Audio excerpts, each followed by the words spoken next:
Oh my God, this man is so clever. He made a cooling device with $2, and it not only cools down effectively, but it also has very low power consumption. It doesn't even use 1 kilowatt if it runs for a whole day. At the end, I realized what it means to be a master.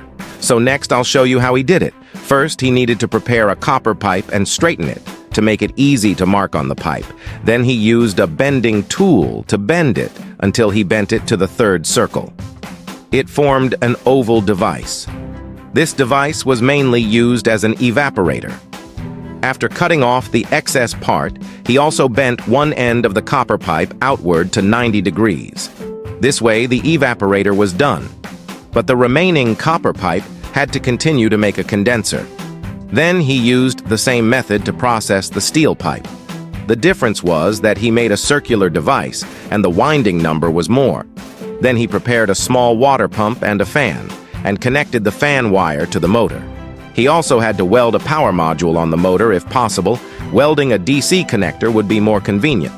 This way, he could first fix the evaporator and the condenser on the wooden board. Then he prepared a thin copper pipe as a capillary tube and connected them together. Its main function was when the refrigerant suddenly entered. The thick copper pipe would evaporate and absorb the heat around, thus achieving the cooling effect. Then he fixed the fan. Between the two devices, the motor could be fixed on the side. After fixing, he used a rubber hose to connect the condenser outlet to the top of the motor pump. On the side, he used a transparent hose to connect to the evaporator. This way, he could better observe the operation of the device. Finally, he used a syringe to inject the butane gas used by the lighter into the pipe. He sealed the syringe with glue. At this time, he only had to wait for the glue to solidify. Then a simple and efficient cooling device was done. When the device was powered on, the device started to work. It only took a few minutes. The surface was already frozen. This was enough to show that the device was very successful, and this device also had very low power consumption. It wouldn't even use 1 kilowatt if it ran for a whole day if it continued to use.